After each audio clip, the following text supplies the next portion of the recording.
Buenas noches y gracias por estar ahí. Estamos en La Mira, estamos en BTV.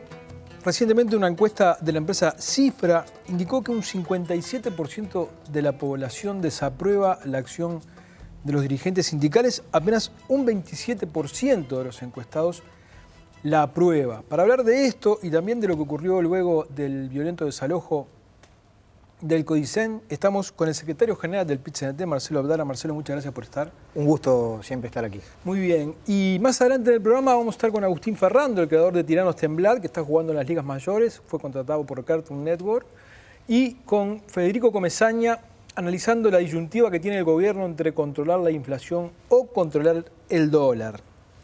Marcelo decía que el 57% según Cifra desaprueba la gestión de los sindicatos, un 27% apenas de los encuestados la aprueba. ¿Qué comentario te merece esta encuesta?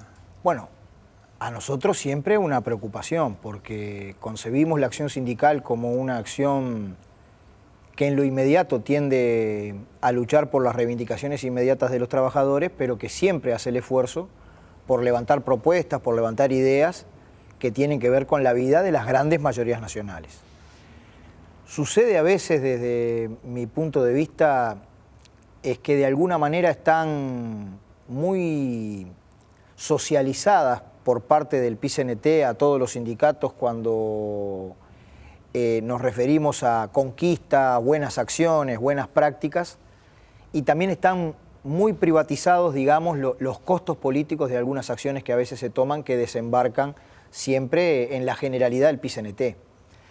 En Uruguay nosotros tenemos una central de sindicatos que se mueven con una autonomía bastante más importante que como es la dinámica de otras centrales, donde se mueven con bastante más centralización, pero donde también coexisten 4, 5, 6 centrales en cada país. Entonces, a mí me parece que en general muchas veces cuando hay acciones importantes en el tiempo, en sectores, digamos, que tienen que ver con una afectación a los intereses inmediatos de la población, la gente se las toma con el conjunto de la dirigencia sindical, porque no diferencian lo que resuelve un sindicato de lo que resuelve el PIT-CNT, digamos que son niveles de decisión distintos, pero bueno, esas son las reglas del juego. Bien, ¿no? Está bien, pero tomando esas dos cosas, yo te voy a marcar algunas cosas que me parece que pueden incidir. Yendo a lo puntual, digamos, a sindicatos que toman decisiones y que después la gente puede trasladar, son áreas sensibles donde los gremios aparecen haber cambiado su modalidad y apelan al paro de arranque, de una van al paro, cuando antes lo normal era que el paro era la última. Y me estoy pensando en el tema de la educación. Sí, claro. Que afecta... Esta encuesta se hace en ese marco justamente, ¿no? Y a vos cómo estás viendo ese conflicto de la educación? ¿Y qué pensás como dirigente sindical? ¿Tenés hijos? Sí, sí. ¿Van a educación pública? Sí, sí, mi hija va a la escuela pública en el barrio. Y vos, te lo pregunto como dirigente sindical, como miembro del Partido Comunista y también como padre. ¿Cómo ves eso vos? Que bueno, son rehenes, porque una cosa es cuando vos estás luchando contra un empresario, donde está el vínculo entre capital y trabajo, siempre complejo, cuestiones de poder de los dos lados, pero acá... Sí, vos ponías un ejemplo muy claro, que haya inclusive una huelga en el sector metalúrgico queda muy adentro de la dinámica obrero-patronal, pero no tiene la misma afectación con respecto a los intereses de todo el mundo. Ahora, si hay un paro en el transporte público o en la educación, efectivamente en forma inmediata se podría decir que afecta la vida de la gente. Nosotros al principio, cuando todavía el Poder Ejecutivo no había enviado, estaba lejos de enviar su mensaje presupuestal al Parlamento, tratamos de ubicarnos, digamos, de una manera integral, como trabajadores que hay derecho a movilizarse y organizarse para mejorar su vida, su salario, como usuarios del sistema educativo, porque nosotros nos imaginamos una estrategia de desarrollo donde los trabajadores estén siempre estudiando y los estudiantes sean trabajadores del principio, es decir, una comunicación mucho más grande entre el proceso educativo y el mundo del trabajo, así que también hay miles de trabajadores que son usuarios del sistema educativo y como padres. Yo también, siendo dirigente sindical, me pasó que de repente en alguna de las decisiones teníamos que organizar con mi mujer, bueno, a ver, ¿cómo hacemos con Luisina en esta tarde que vos tenés que hacer esto otro? ¿A vos no te parece, desandando el camino sobre esa encuesta para atrás y yendo a lo puntual, que está en un tono arriba?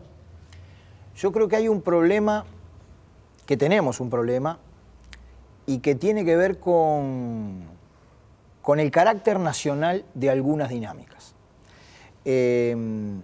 Nosotros en el PIT-CNT tenemos filiales que son nacionales. Tenemos la Federación Uruguaya de Magisterio, la Federación de Profesores de Secundaria, los de la UTU, etc. Pero son filiales de carácter nacional. A mí me da la impresión que nosotros, adentro del campo sindical, deberíamos ajustar de que cuando hay un tema que es de carácter nacional, la negociación, los sujetos de la negociación y también de la lucha y de las medidas deben ser mucho más nacionales. En este caso, si uno compara las acciones que se desarrollaron en Montevideo con respecto a las acciones que se desarrollaron en el interior, no tiene absolutamente nada. Todo mundo distinto. Acá en Montevideo hubo 29 días que se perdieron y en el interior creo que menos Entonces, de la yo mitad. tengo una dosis grande de autocrítica en este asunto. Bien, es decir, pero vos pensás que la central sindical, el secretariado ejecutivo, debería, quizá rozando la independencia de algún gremio, tomar decisiones que vayan en ese sentido, que las cuestiones nacionales tengan que respetarse a nivel nacional? Es que en el formato de los estatutos actuales Sí. es casi imposible que eso suceda. Por lo que te decía al principio, hay un nivel muy grande de autonomía Por eso. en las decisiones del ramo. Habría que cambiar Lo que yo creo que hay que abrir una discusión. para cambiar el estatuto. Ah, sí. No tanto para cambiar, tal vez tenga que hacerse algunos ajustes de los estatutos, sino para hacer aún más sólidas nuestras organizaciones de rama. Es importante esto que estás Juntar diciendo. a todos los sindicatos. Yo, la primera vez que lo escucho, y me parece que es un paso... Por lo menos nosotros siempre hemos tratado de constituir grandes federaciones por ramas grandes de la actividad, sin intrometernos desde afuera en los asuntos de los sindicatos educativos, pero está bien que haya un sindicato en magisterio distinto del de secundaria, distinto del de la UTU. Sí, vos estás reclamando por el sueldo de todos y sin embargo en el interior todos los pibes tienen clase y en Montevideo no. Es una cosa... Entonces, yo creo que tenemos que ir a un nivel más profundo de unidad y también tenemos una discusión táctica, eso es evidente. Nosotros, tal vez tipo receta táctica, antes de iniciar una lucha importante, tratamos de explicar las razones con mucho tiempo de anticipación. Hasta hacemos a veces paro para salir al barrio y explicar en qué anda la cosa, cómo están las cuestiones en las fábricas, etc. En el punto que cuando vos estás ubicado en una confrontación sindical importante, el barrio te apoya, es solidario, te ayuda a parar la olla sindical en el lugar de trabajo. Claro, esto es muy difícil porque es fácil decirlo teóricamente, pero a veces es difícil de implementarlo. Y también es cierto que hay una inercia en donde se juntan dos cosas. Han habido 10 años de administración progresista con un proceso de crecimiento de la economía que tal vez era más fácil poder acceder a determinadas demandas para mejorar la vida de la gente. Hoy está más complicada la cosa. Y bueno, esa dinámica a mí me da la impresión que requiere ponerle mucha cabeza, porque la sociedad no va a parar de demandar. El asunto es ver de qué manera uno puede salir, digamos, de las contradicciones con un esquema de cambios profundos en la vida. Salgo del sindicato puntual y voy al PIT-CNT como tal, y tratando de razonar por qué esta encuesta, ¿no?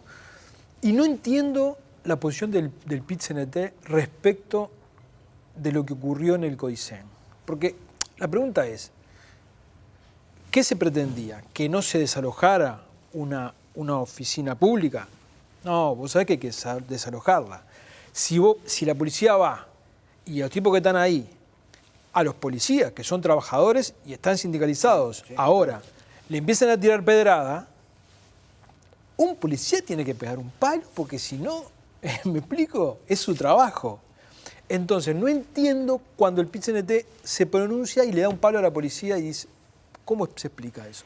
Bueno, nosotros estuvimos comprometidos sin éxito en ayudar desde el momento en que se ocupó de la forma que se ocupó el CODICEN hasta que fue desalojado, en que hubieran múltiples gestiones que permitieran una salida diferente. Tal vez en forma infructuosa, pero nosotros hubiéramos preferido que en los últimos 10 minutos del partido, para llamarlo de alguna manera, se hubiera tentado alguna forma de conversación que pudiera haber ayudado a una salida distinta. Y a nosotros nos parece que eso era posible. Pero inclusive yendo a una hipótesis de ocupación, a la hora que se hizo, el día que se hizo... Estás hablando de la desocupación. De la desocupación, sí, exactamente. el día que se hizo para nosotros y la hora, el momento, el entorno que se generó fue altamente inconveniente.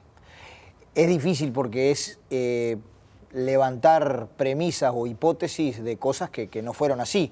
Pero ¿qué hubiera sucedido si se hubiera generado un ámbito de diálogo y de conversación y si un procedimiento de este tipo hubiera sido al otro día a las 7 de la mañana? Y si se hubiera podido generar alguna instancia futura de negociación con el compromiso de los chiquilines de salir pacíficamente. Se podía haber explorado eso como camino final. Nosotros guardamos esa duda y por eso rechazamos la forma como se hizo el procedimiento. ¿Cuál es su vínculo con el vínculo del PIT-CNT con Plenaria de Memoria y Justicia, por ejemplo? A eso iba en segundo lugar, porque la resolución nuestra no solamente rechaza el desalojo, deslinda, pero en todos sus términos, ¿no? Con una metodología que nosotros caracterizamos de grupo muy pequeño, que fuera de las organizaciones masivas del pueblo uruguayo, se ubica en una hipótesis de que siempre, cuanto peor son las cosas, mejor para ellos, y que en definitiva terminan objetivamente montando un conjunto de provocaciones que terminan jugando al revés. Nosotros no solamente criticamos lo que allí se dio como desalojo, sino que también deslindamos claramente de la metodología de estos grupos, que yo creo que tienen una intención política muy clara y que desde nuestro punto de vista no tienen cuidado alguno por la unidad de las herramientas. Desde nuestra perspectiva consideran que es todo lo mismo, todas las situaciones son lo mismo, y bueno, que nosotros rechazamos. Tanto es así que si nosotros hacemos una síntesis de todo esto, lo primero que sucedió es que se dejó de hablar del presupuesto nacional, se dejó de hablar de las necesidades de la educación para conversar todo en la órbita de una metodología que no ha sido buena. Por eso digo que cuando quieren te arman un lío y están arrastrando también al PIT-CNT, porque cada vez que la policía actúa nunca sale bien parada la policía. Están obligando al PIT-CNT a emitir un comunicado que de alguna manera sí, los condena a ellos, pero también condena al gobierno, cuando el gobierno trató de salir lo más fortalecido que pudo, ¿no? ¿Está pasando que el PIT-CNT le está haciendo las cosas complicadas a este gobierno? Bueno, yo francamente creo que no. Sé que hay posiciones que avalan eso que tú afirmás, porque inclusive en la resolución nuestra hay un tercer elemento, y es que nosotros pensamos que estas cuestiones no se resuelven en el plano de acciones chiquitas, por muy estridentes que aparezcan, como todo lo que apareció en la televisión, sino se arregla con movilizaciones de grandes sectores populares.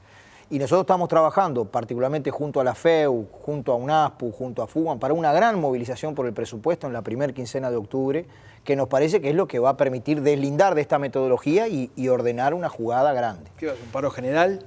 No creo. Yo creo que va a haber una gran movilización en defensa de la educación del pueblo, pero calculo que va a ser convocada para que la gente participe luego del horario de trabajo, que vayan estudiantes, amas de casa, vecinos, jubilados, cooperativistas, estudiantes y trabajadores en una enorme movilización. ¿Vos confías en la palabra de los miembros del equipo económico?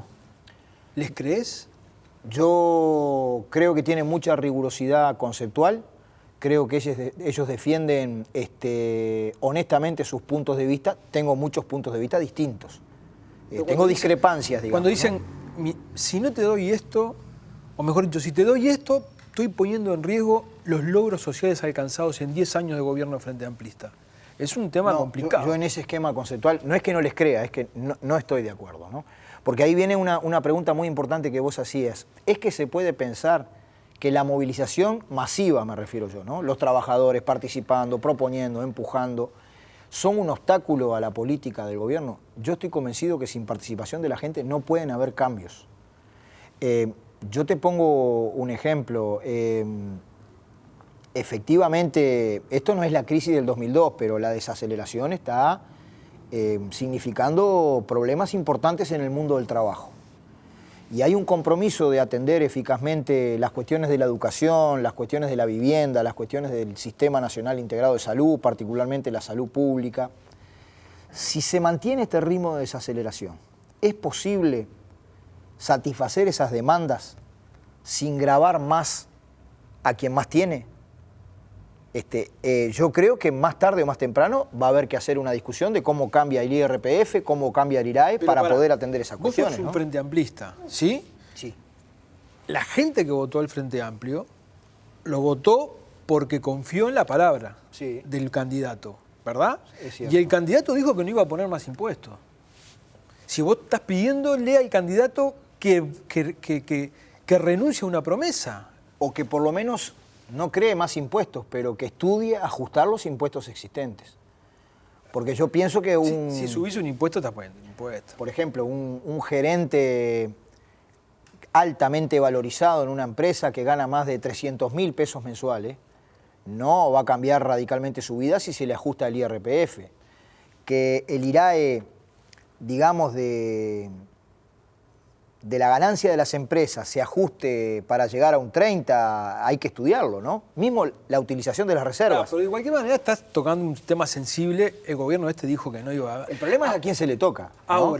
Ahora, ¿no estamos en una etapa, como vos decís, se está complicando la mano, de empezar a pensar, más que en pedir un aumento de sueldo, en tratar de cuidar los puestos de trabajo? Absolutamente. Las banderas que levanta el movimiento sindical para los consejos de salario intentan ser equilibradas desde el punto de vista de mantener los puestos de trabajo. Sí, pero a veces parece como que están en un mismo plano. O sea, parece sindicatos que dicen dame, cuando en realidad, pará. Pero en definitiva, mirá que las propuestas que se están haciendo, a lo sumo, están tratando de compensar el deterioro del salario real que se produce por la inflación.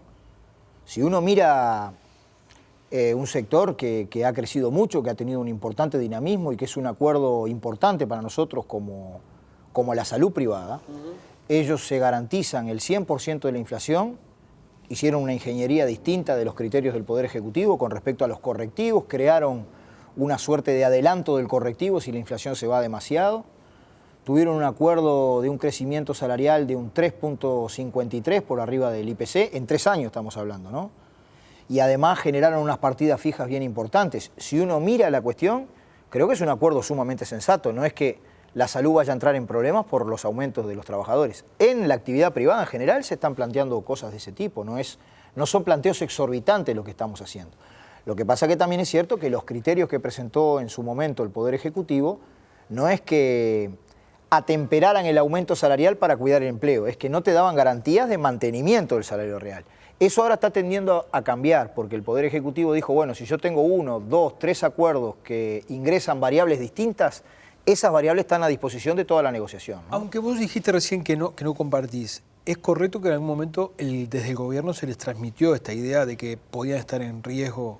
Sí. Se les transmitió. Sí, el Poder Ejecutivo lo dijo, tanto las conversaciones que tuvimos con Trabajo, con Economía, con el propio Tabaré Vázquez. No tenés temor, a vos no te da ese temor cuando hay una encuesta que dice que el 50 y pico % de la denominada clase media está en un estado de fragilidad, digamos. Sí. Con un vientito la tira... Toda la situación del país es frágil, pero no por las políticas gubernamentales o por las eventuales conquistas que tenga el trabajador, sino porque todavía nosotros, al no haber podido hacer más compleja y diversificada la matriz productiva, siempre tenemos problemas. Ahora tenemos problemas con el precio del dólar, que tú lo vas a tratar ahora, ¿no? Sí. Evidentemente que el dólar tiene una tendencia general a subir, y a nosotros nos complica porque estamos tan dolarizados que un movimiento en el dólar afecta a la inflación. Y es cierto eso, hay que tener un cuidado, eliminar la volatilidad y cuidar de que el proceso sea en bien de los ingresos de la gente. Vos lo que estás diciendo es que lo que puede tirar a esa gente son otros factores de la economía, claro, y no las conquistas que se pueda tener. No. Fíjate que hay un acuerdo solo de todas las mesas de negociación colectiva. En realidad recién se está empezando a negociar. La pregunta que hacemos nosotros, ¿no habrá que abrir una agenda de políticas públicas para el desarrollo industrial para ver si el dólar hay que vincularlo más a la inflación o a la competitividad del mundo del trabajo? Porque al final de cuentas, ya nos pasó en el 98 cuando devaluó Brasil, cuidamos tanto la cuestión del dólar por la inflación, pero nos quedamos todos sin trabajo. Ese tema lo vamos a hablar con Federico Comesaña de una manera muy clara en el próximo bloque. Marcelo, te quedo muy agradecido por No, gracias a ti, siempre es un gusto, ¿eh? Muy bien, vamos a una tanda y ya volvemos.